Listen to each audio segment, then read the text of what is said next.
One. हमारा अनाथ नहीं, सक्षम स्वनाथ अभय तेली, जिसके बारे में बात करते हुए मैं बहुत फक्र महसूस कर रही हूं। हमारा अभय तेली जो 2 साल का था और उसके मां पिता एक कार एक्सीडेंट में मारे गए।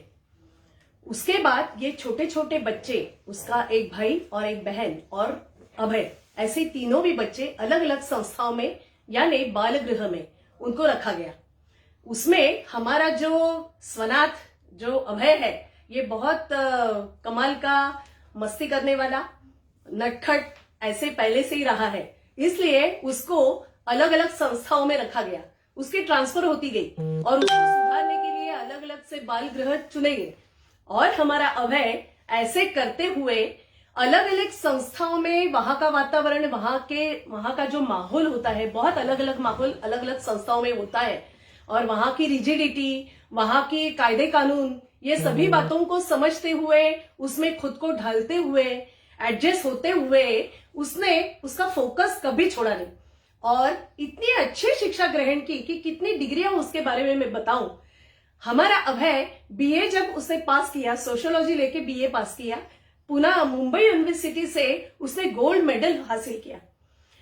इसके बाद उसने एमए किया, एमएसडब्ल्यू किया, निर्मला निकेतन से एमएसडब्ल्यू, इतनी अच्छी इंस्टीट्यूट से उसने एमएसडब्ल्यू की शिक्षा ली। ये सभी डिस्टिंक्शन से भी ज्यादा उसने मार्क्स लिए हैं और उसके साथ साथ अलग अलग सी स्पर्धाओं में अलग अलग से पारितोषिक, अलग अलग से पुरस्कार, अलग अलग से अवार्ड्स लेते हुए अभय ने जो माहिती अधिकार का डिप्लोमा होता है वो पूरा किया, मानव अधिकार का डिप्लोमा था वो पूरा किया, एमपीएससी की एग्जाम क्रैक की, उसमें भी ओपन कैटेगरी में जाने की वजह से उसने वो चांस भी मिस किया, लेकिन वो रुका नहीं, वो हरा नहीं।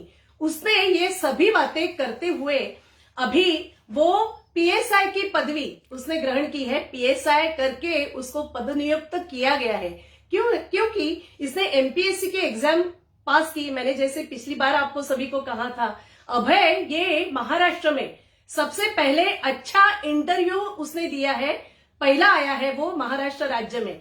उसकी कमाल की उसकी पूरी ग्रोथ हम देखते हुए, संस्थाओं में रह के भी अनाथ का सिक्का लेते हुए भी हमारा स्वनाथ अभय एक ऐसी मिसाल उसने समाज में प्रस्तुत की है कि उसने अभी लॉ की एडमिशन लेकर 2 साल भी कवर किए हैं।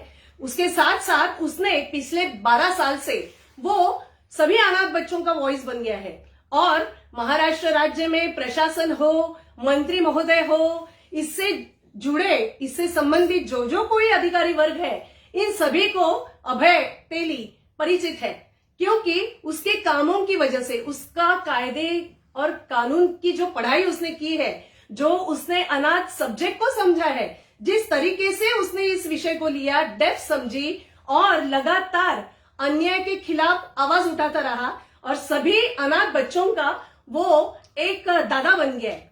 और ऐसा हमारा अभय अभी उसने जो पीएसआई की परीक्षा दी है और पास की है, जिसका वो सपना उसका था कि मैं कभी एमपीएससी क्रैक करके मुझे पीएसआई बनना है और मेरे जैसे ऐसे अनाथ अनेक बच्चे हैं, उनके लिए मुझे काम करना है, मैं कुछ करना चाहता हूं। ये जो जज्बा है, ये जो जिद है, ये जो जुनून है, जो अभय स्वनाथ में दिखती है, ऐसी कई कहानियां मुझे आपके सामने प्रस्तुत करनी है और स्वनाथ फाउंडेशन यही बात को करने जा रहा है। जब अभय से मैंने बात की, अभय तो हमारे साथ इतना जुड़ा है कि उससे मैंने बात की कि अरे स्वनाथ फाउंडेशन की ओर से फॉस्टर केयर सर्विसेज के बारे में तुम्हें क्या लगता है। जब हम 3 साल पहले मिले थे, उस समय मैंने उसे बताया था, पूछा था, उस समय उसने कहा अभी ये सब संघर्ष करते हुए मैंने ये हासिल किया है, लेकिन यदि मुझे ऐसे अस्थायी रूप से गोदी दिया जाता था या मेरा एडॉप्शन भी होता था तो और मैं कुछ कर पाता था, मैं जरूर कुछ ऐसे मुकाम पे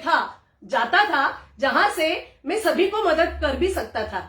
लेकिन ये संघर्षों से जूझते हुए मुझे लगता है कि मेरे जैसे ऐसे अनेक अनाथ बच्चे हैं जो देश भर में है, जिनको मैं सहायता करना चाहता हूं और सही में वो दादा बनके इतने अनाथ बच्चों के लिए मदद करता है, उनको बहुत बड़ी सहायता वो कर रहा है और उनका जीवन सुसह्य हो, एक आसानी से जीवन उनका व्यतीत हो, इसके लिए वो प्रेरित और मेहनत लेता है।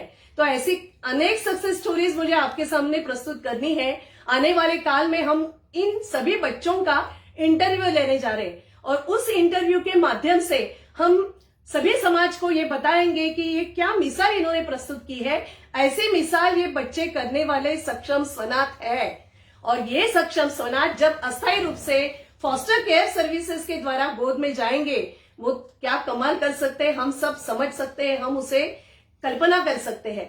तो लगातार हम मिलते जाएंगे और अलग अलग सी स्टोरीज मुझे आपसे शेयर करनी है। तो फिर से मिलेंगे। धन्यवाद।